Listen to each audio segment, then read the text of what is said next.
안녕하세요. 배신의 장미입니다. 오늘의 사연 시작하겠습니다. 저는 30대 초반의 여자입니다. 결혼한 지는 3년이 조금 넘었고 아직 아이는 없습니다. 제가 직장에서 확실하게 자리 잡지 못한 이유도 있었지만 남편과 합의하에 임신 계획을 미루고 있었죠. 시어머니는 그런 저에게 수시로 닥달합니다만 조금 더 있다가 가질 생각엔 변함이 없습니다. 그런데 저보다 저의 손이 형님이 스트레스는 더 받고 있어요. 손이 형님은 저보다 나이가 3살 많고 결혼도 1년 이상 빨랐는데도 아직 아이가 없거든요. 저랑 형님은 사회생활에 대한 가치관이나 성향도 비슷해서 나름 죽이 잘 맞습니다. 저희끼리 사이가 좋으니 시댁 행사가 있을 때 편하기도 하고요. 명절이나 시아버님 제사 같은 굵직한 행사가 있을 때 분담이 잘 되거든요. 그런데 시어머니는 그런 저희를 한도 끝도 없이 못마땅해 합니다. 저와 형님이 늘 수덕수덕거리며 시어머니를 헛뜯는다고 생각하는 것 같습니다. 더군다나 둘 다 아이가 없으니 그걸 가지고 가족 모임 때면 늘 잔소리를 늘어놓으시죠. 며느리 들이란 게 아주 우리 집 대를 끊어놓으려고 작정들을 한 거지. 어떻게 하면 빨리 아이를 가질까 고민은 안 하고 그냥 둘이 모여서 쑥떡쑥떡 시애미 험담이나 늘어놓고 말이야. 어찌 나는 며느리 목도 치지리도 없나 몰라? 이제는 시어머니의 직설적인 말투에 적응을 해서 그런가 별로 민망하거나 당황하지도 않습니다. 그러려니 합니다. 시어머니가 그러면 그럴수록 남편이나 아주버님이 괴로운 걸 모르시나 보더라고요. 저나 형님은 어차피 시댁에서는 하루 내지 이틀이니까 여기선 시어머니가 뭐라고 궁시렁거리든 비위 좀 맞추어 드리고 집에 가서 남편들에게 복수하자고 둘이 몰래 키득거리죠. 남편이나 아주버님이나 대단한 성격의 시어머니를 엄마로 둔 탓에 시어머니와 저희 며느리들이 함께 자리하는 날이면 긴장 상태라고 하더라고요. 시어머니 말 폭탄이 언제 터질지 몰라 불안하다고 합니다. 저나 형님이나 처음부터 시어머니께 반감이 있었던 것은 아니었어요. 결혼하고 나서 자연스럽게 그렇게 되더라고요. 시어머니가 모든 일의 중심임은 맞습니다. 그런데 솔직히 저나 형님이나 그런 거 예상하고도 결혼한 것이며 시댁 분위기를 알고서도 남편과 헤어지지 못하고 사는 게 가장 큰 문제네요. 저는 시어머니와의 고부 갈등 때문에 남편과 이혼하고 싶진 않거든요. 그건 형님도 같은 생각이고요. 둘이 만나서 시어머니 험담하며 시간 가는 줄 모르지만 그렇다고 그것 때문에 이혼까지 생각한 적은 둘 다 없었습니다. 제 남편이나 아주버님이나 객관적인 스펙으로는 꽤나 괜찮은 사람이거든요. 성격도 둘 다 서글서글하니 주변인들에게 좋다는 말 많이 듣고요. 저나 형님도 그렇게 생각합니다. 제 남편이나 아주버님이나 흔히들 말하는 좋은 대학 나와서 좋은 회사에 취직한 피지컬이 참 좋은 남자입니다. 아주버님은 군대 장교로 있다가 전역해서 은행권에 들어갔고요. 남편은 이미 대학교 4학년 때 취직이 결정되어서 졸업하고 나서 대기업 연구원으로 들어갔어요. 형님이나 저나 보는 눈이 비슷하다 보니 그런 남편과 아주버님을 놓칠세라 바로 결혼까지 진행한 것이었어요. 여기까진 더할 나위 없이 좋았는데 문제는 시어머니였습니다. 워낙에 자신의 아들들을 잘나게 키우신 시어머니인지라 위세가 대단하거든요. 시아버님은 남편과 아주버님이 고등학생 때 돌아가셨다고 하네요. 그리고 그 이후 남편과 아주버님을 소위 명문대학에 떡하니 합격시켜 놓으셨죠. 시어머니는 가진 것도 부족함이 별로 없는 사람입니다. 옷 매장부터 시작해서 화장품 매장까지 여러 개 운영했던 분이죠. 지금은 다 정리하고 점포 몇 개 가지고서 임대사업만 하시는데 워낙에 사회생활하며 여장부처럼 살아온 사람이라서 말이나 성격이 참 셉니다. 그걸 처음 만나부터 숨기지도 않으셨어요. 장남 결혼한 지 1년밖에 되지 않아서 우리 둘째는 조금 더 내가 끼고 살고 싶은데 빨리 결혼하겠다고 저렇게 난리를 부릴 줄은 몰랐어. 아가씨가 어떻게 홀렸는지 모르겠는데 제대로 코 깨인 것 같아서 지금 이 상황이 그렇게 탐탁지가 않아. 아가씨도 한번 생각해봐. 요즘 결혼을 빨리 하는 추세도 아니고 다들 자기 생활 충분히 하다가 결혼하는 거지. 이제 갓 30밖에 안 된 사람들이 결혼을 그렇게 서두를 필요가 있는지 말이야. 이렇게 인사만 하고 지내다가 몇 년 지나서 그때도 서로 좋으면 결혼하라고. 그러니 오늘은 그냥 얼굴이나 받다셈 치자고. 그렇게 첫 만남에 퇴짜 맞고 속은 있는 대로 상했는데 그때 남편이 제게 저의 그런 비참한 기분을 아는지 모르는지 저에 대한 사랑은 변하지 않을 테니 조금만 더 기다렸다가 결혼하자고 그러더라고요. 저는 그게 더 황당했습니다. 자식 이기는 부모 없다고 당연히 자기가 나서서 설득할 테니 조금만 더 기다려달라 걱정 말아라 그렇게 말해줄 줄 알았는데 남편은 시어머니 말을 거절하지 못하는 사람이었죠. 그땐 정말 수십 번도 이 남자와 헤어지리라 생각했지만 사람 마음이란 게 절대 그렇게 안 되더라고요. 제가 놓아버리는 순간 누군가 채갈 것만 같았고 다시는 남편 같은 사람을 만날 수 없을 거라는 직감이었습니다. 남편에 비해서 변변찮은 저희 집 사정이나 학벌도 직장도 딸리는 제가 어디 가서 남편과 같은 좋은 사람 만날 수 있겠는가 생각을 하니 더더욱 매달리게 되더라고요. 그렇게 힘들 때 형님을 만나게 된 것이죠. 제가 계속 눈물바람을 하고 있으니까 남편이 자기 형과 형수님을 한번 만나보자고 하더라고요. 첫 만남은 역시나였습니다. 아주버님은 남편과 마찬가지로 준수하고 매너도 좋은 사람이었어요. 다른 게 있다면 조금 더 호탕한 사람이랄까요. 형님은 여자가 봐도 괜찮더라고요. 외모도 예뻤는데 이야기 나누어 보니 진짜 언니 삼고 싶은 사람이었죠. 집안도 좋았고 학벌도 좋았고 직업도 전문직이었습니다. 아주버님 뇌를 보니 저와는 다르게 한 번에 결혼시킨 이유를 알겠더라고요. 선남 선녀가 따로 없었죠. 그에 비해서 저는 진짜 너무 평범했거든요. 그 만남 이후로 저는 더욱 남편과 결혼해야겠다는 조바심이 생겼죠. 뭔가 이 집안이 시집가면 제 인생이 확 달라지리라는 생각이었습니다. 부끄럽지만 신분 상승 그런 건 말이죠. 저는 그 만남 이후로 형님과 종종 통화하면서 조언도 들었어요. 실질적으로 도움될 말들이었죠. 시어머니가 뭘 좋아하신다, 이렇게 행동하는 거 좋아한다, 그런 식의 조언이었습니다. 참, 이 집 남자들 뭐 하나 부족한 거 없이 참 괜찮은데 어머님이 너무 세셔. 이 집 아들들은 그런 어머님한테 반기를 생각 하나도 못하고 그게 조금 흠이랄까? 그래도 도련님은 내가 보증할 수 있어. 동생이 진짜 도련님 잡고 싶고 결혼하고 싶으면 방법은 하나뿐이야. 임신을 하든지 아니면 어머님 비위 맞춰서 납작 엎드리던지. 그러면서 형님은 결혼 후에 시어머니에게 적응하기 힘들었던 점을 하소연했습니다. 그리고 그 당시는 아이 문제 때문에 시어머니와 갈등이 있다고 했죠. 난 솔직히 지금 내일 열심히 해서 개인 사무소 내는 게 목적이거든. 지금은 아직 일하는 곳에서 배울 게 많은데 임신하면 아무래도 힘들 거잖아. 그런데 어머님은 어서 빨리 임신하라고 닥달을 하시고 계셔.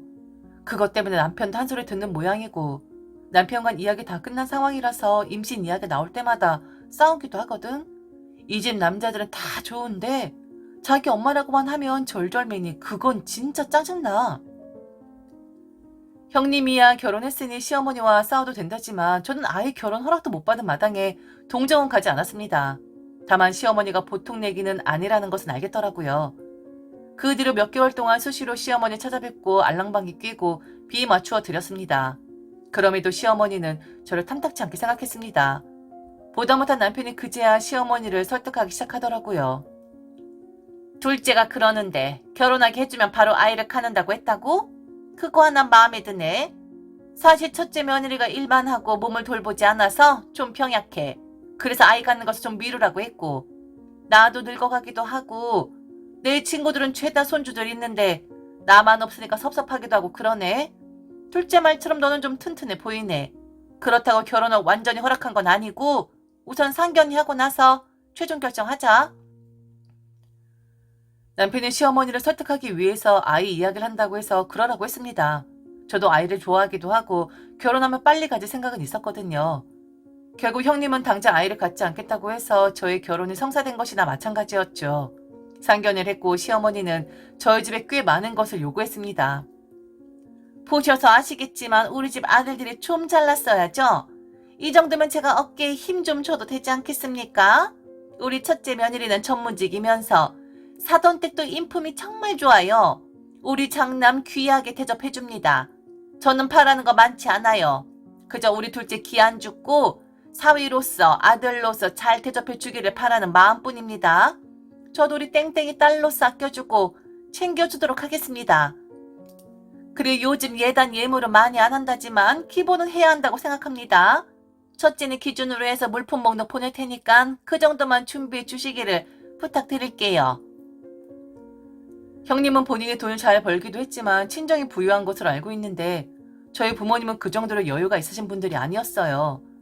어찌어찌해서 몇 가지 빼고는 시어머니 물품 목록에 있는 거 구색은 갖추어서 결혼을 했지만 그 과정에서 저희 부모님은 크나큰 상실감을 느끼셔야 했죠.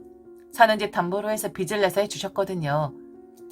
시어머니는 그걸 아는지 모르는지 물품에 있는 것만 해오란다고 딱 그만큼만 해왔다고 슬쩍 푸념하시더라고요. 그때 정남이가 확 떨어졌습니다. 그렇게 결혼을 하게 되었고 섭섭한 마음도 있었지만 워낙에 가정에 충실한 남편이었기에 그 섭섭함도 접어두고 나름대로 홀 시어머니에게 최선을 다했죠. 2주일에 한 번씩은 꼭 한 번씩 찾아뵈었고 딸이 없는 시어머니에게 딸처럼 다가가기 위해서 노력했습니다. 그런 모습에 남편은 고마워했고 되게 잘해주었죠. 그런데 참 시어머니는 시어머니였습니다. 저를 딱 되게 아들의 여자라고만 생각하시는 분위기였어요. 가령 시댁에 찾아가면 저만 내버려 두는 일이 많았습니다. 아들하고 데이트한다는 핑계로 하루 종일 남편 끌고 백화점이며 쇼핑 다니셨고 연극이며 뮤지컬이며 예약을 해서는 남편만 쏙 데리고 가시더라고요. 너는 일주일 내내 내 아들 끼고 살잖아. 나는 기껏해야 2주일에 하루 내 아들이랑 데이트하는 거고 그것도 이해 못하니? 너도 아들 낳아봐라. 금이야 오기야 키운 내 아들 다른 여자에게 뺏기는 기분을 네가 아니? 너무 속이 상해서 형님께 하소연도 많이 했습니다. 근데 그건 형님도 많이 당하셨더라고요. 어머니 진짜 징그럽지 않아? 동서 앞에선 어쩔지 모르겠는데 내 앞에선 자기 아들이라고 보려 뽀뽀하는 거 있지? 나 그 다음부턴 잘 안 가는 거잖아. 본인 한 행동 생각하지도 않고 며느리 받아줬더니 집에 찾아오지도 않는다고 욕하시는 양반이야 시어머니란 분이. 그래서 난 명절이랑 시아버지 제사랑 굵직한 행사 빼고는 안 가. 남편도 그런 부분에 있어서 동의했고 서방님은 어떨지 모르겠네. 남편이랑은 다르게 시어머니라면 좀 끔찍한 면이 있거든. 실제로 남편과 시어머니 행동 때문에 여러 번 다투었습니다. 저는 도대체 왜 그러시냐였고 남편은 홀로 된 시어머니가 자식들도 옆에 없는데 얼마나 쓸쓸하겠냐고 그것도 이해 못하냐고 했죠. 머리론 이해하지만 글쎄요. 감성적으로는 그런 모습 볼 때마다 속이 부글부글하죠. 그래도 시댁에 다녀온 다음에는 제게 고생했다고 더 챙겨주라는 모습을 보여서 그나마 위안을 받는달까요? 그뿐만이 아니었습니다. 결혼한 지 6개월쯤 지났을 때부터는 아기 언제 낳냐고 닥달을 하셨어요. 우리 아들 똑 닮은 떡두꺼비 같은 손주 낳아라. 너 닮지 말고 꼭 우리 아들 닮아야 해. 너는 외모가 좀 빠지지 않니? 너 말고 꼭 내 아들 닮아야 해. 알아듣지? 그런데 왜 아이 소식이 없니? 결혼 때는 결혼하자마자 임신할 것처럼 얘기하더니 그새 마음이 바뀌었어? 너 겉다르고 속다른 애였니? 저도 사정이 있었습니다. 결혼식 직전에 정말 운이 좋게도 더 나은 회사로 이직 기회가 왔고 이직을 했던 터였죠. 열심히 노력한 만큼 인정받지 못하다가 저를 평가해주는 회사에 들어갔는데 바로 임신을 해서 그러면 그렇지 않은 여자 직원이 되긴 싫었습니다. 그래서 고심 끝에 남편과 상의해서 몇 년만 임신을 피하기로 했었어요. 물론 시어머니에게는 계속 노력 중이라고 이야기했고요. 그렇게 벌써 2년이란 시간이 지났네요. 그동안 저는 형님과 의기투합해서 어느 정도 시어머니의 갈굼과 기행을 피하기도 했고 교묘하게 거리를 둘 수도 있었습니다. 그러다가 작년 추석 때 일이 터지고 말았습니다. 일의 발단은 시어머니와 형님의 다툼이었습니다. 명절 전날에 시댁에 모이기로 했는데 형님에게 일이 있었던 모양입니다.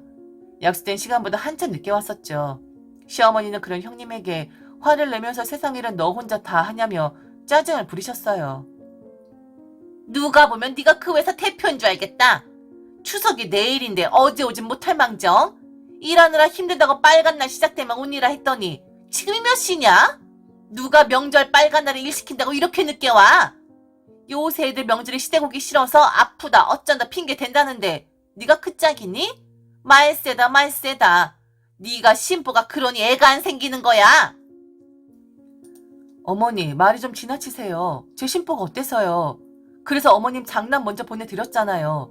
최근 등록한 특허업무에 보안 사항이 나왔는데 그게 업체 측에서 추석 전에 무조건 해야 한다고 해서 어제도 야근하고 겨우겨우 일 마치고 부랴부랴 달려온 거라고요. 제가 언제 지금까지 명절 때나 집안 행사 때 소리한 적 있나요? 그리고 저 솔직히 애 낳으면 어머님 닮을까 봐서 무서워서 애 안 낳으려고요. 애는 엄마가 싫어하는 사람 닮는다고 하더라고요. 딱 어머님 닮을까 봐 그게 걱정이거든요. 형님은 일 스트레스에 시어머니 스트레스가 겹쳤는지 평소엔 그냥 웃으면서 네네 하며 넘어가던 것도 굉장히 강하게 받아치더라고요. 갑자기 분위기는 쎄하게 변했고 괜한 불똥은 책이 튀었습니다. 시어머니는 형님을 째려보면서 저한테 말했죠. 윗물이 맑아야 아랫물이 맑은 건데 네가 그따니까 둘째가 저 모양 아니냐. 너는 그래도 교양이나 있지. 쟤는 아무것도 없으면서 너 따라서 빳빳하게 구는 거라고. 결혼 전에 설설 기었던 애인데 가만 보니까 네가 이를 망쳤네 망쳤어. 왜 저를 걸고 넘어지시는지 화가 났고 막 눈물이 나오려고 하더라고요. 평소엔 시어머니와 일이라면 가만히 있던 남편이 이번엔 제 옷소매를 잡으며 아무 말도 하지 않았으면 좋겠다고 고개를 좌우로 흔들더라고요. 시어머님 방에 들어가 꼼짝을 안 하시고 저희 부부와 형님네 부부는 멀뚱히 한참을 서 있다가 형님이 한숨 쉬며 일이나 하자란 말에 주방에 가서 다음날 있어 차례 음식 만들기 시작했습니다. 평소에 명절 때면 시어머니 기분 풀어준다며 두 아들을 모시고 나갔었는데 그때는 그럴 수가 없으니 주방에 기웃거리면서 일손을 돕더군요. 그렇게 그날은 서로 아무 말도 없이 조용히 음식을 준비했습니다. 다음날 아침 차례를 지내고 아침밥을 먹을 때 시어머니가 밥숟가락을 조용히 놓더니만 아주버님과 남편을 번갈아 보며 이야기하더라고요. 내가 어제 가만히 생각해보니까 내가 너무 늙고 힘없고 외로워서 우리 며느리들이 곱게 보이지 않는 것 같다. 니들이 이 엄마가 얼마나 외롭고 힘든 줄 알게나 해? 그게 쌓이다 보니까 애꿎은 며느리들만 참는 것 같아. 넌 안 되겠다 싶다. 나는 조금만 더 있다가 니들에게 말하려고 했는데 지금 용인에다가 3층 집 짓고 있어. 거기가 니들 직장 다니기도 좋고 동네가 깨끗하고 조용하더라. 1층은 내가 쓰고 2층은 큰아들 3층은 둘째가 써라 해서 같이 살자고. 그러면 더 이상 이렇게 부닥치는 일 없겠지. 추석 전에 보니까 땅은 다 골라놨더라. 이제 올리면 되는데 니들 각자 집 팔고 그 돈으로 집 짓자. 나도 이번에 서울 임대 점포도 다 정리하려고. 그렇게들 알아? 뜬금없이 합가라뇨. 저나 형님이나 아무런 준비도 없이 시어머니를 합가하긴 싫었습니다. 형님은 아주버니 옆구리를 꼬집으며 뭐라 말하라고 했지만 아주버님이 입 꾹 다물고 있더라고요. 제 남편은 아주버님 눈치만 보고 있었어요. 형님이 한마디 하려는 찰나에 가만히 있던 아주버님이 저희 내외랑 상의해서 긍정적인 방법으로 결정하겠다 하더라고요. 그때 제가 말했죠. 저흰 싫어요 어머니. 지금 사는 곳이 저희 직장에 더 가깝기도 하고요. 저는 그렇게 멀리서 출퇴근 못해요. 그리고 저는 어머님 수반할 자신 없어요. 나중에 어머님이 더 힘 떨어지시면 그땐 어떻게 모실지 상의해봐야겠지만 지금은 어머님 고함 소리를 매일같이 듣고 싶진 않아요. 아주버님, 저희는 논의해서 빼주세요. 시어머니 울그락불그락하며 제게 삿대질을 하더라고요. 네가 개념을 아주 밥을 말아 잡수셨어? 예, 당연히 아들이 엄마 모시는 건데 거기서 왜 그래야 되냐는 말을 왜 하는 거니? 네가 아주 나와 내 아들의 천륜을 끊으려 작정했구나. 이제 자신 노릇 하게 하는 것까지 막아서 네가 그러고도 인간이니? 지금 자식 노릇이라고 하셨어요? 그럼 진지하게 그렇게 말씀을 하시죠. 그럼 저도 자식 노릇 좀 할게요. 저희가 집 팔아서 넣는 대신에 한 층 더 올려주세요. 아니, 아예 2개 층 더 올려서 엘리베이터도 달아주세요. 한 층은 저희 부모님 드릴래요. 저도 그리고 남편도 저희 부모님께 자식 노릇 좀 하게 해주세요. 설마 어머님만 부모고 저희 부모님은 부모가 아니라고 하시진 않겠죠? 형님네 부모님도 이참에 한 번에 모시는 게 어떠세요? 저희 부모님 5층 드릴 테니 형님네 부모님은 4층 쓰셔도 되고요. 그럼 전 찬성이에요. 형님이 활짝 웃으면서 그렇게 하자고 자기도 너무 좋다고 다 같이 모여 살면 행복하겠다고 진짜 한방 미소를 짓고 말하더라고요. 대신 시어머니 표정은 정말 딱 소태 씹은 표정이었습니다. 남편인 아주버님이나 고개를 절레절레 흔들면서 헛웃음을 짓더라고요. 그때 남편이 시어머니에게 그러더라고요. 아유 엄마 그만해요. 엄마랑 형수랑 이 사람 못 이겨요. 괜히 강짜 부리다가 엄마만 더 속 터진다고. 그리고 잔소리 좀 그만해요. 엄마 그거 진짜 심해. 오죽했으면 아버지가 엄마 잔소리 싫다고 그렇게 일찍 가셨겠어? 그 생각은 안 해봤어요. 나나 형이나 더 자주 들릴게요. 효도를 며느리에게 받을 생각 말고 아들한테 받아요. 그러니 이제 그만해요. 엄마 졌어. 그 뒤로 합가는 없던 일이 되었고 저나 형님은 시어머니 잔소리와 악담에서 벗어날 수 있었습니다. 그렇다고 드라마틱하게 바뀌신 건 아니에요. 썩어도 준치라고 명절 때나 행사 때 한 번씩 뵈면 여전히 툭툭 갈구십니다. 그래도 형님과 저는 합심해서 그냥 웃어 넘기죠. 아마 저 혼자였으면 시어머니 못 당해냈을 텐데 그나마 형님이 있어 다행이다 싶습니다. 지금까지 들어줘서 진심으로 감사합니다. 이상 배신의 장미였습니다. 여러분 감사합니다.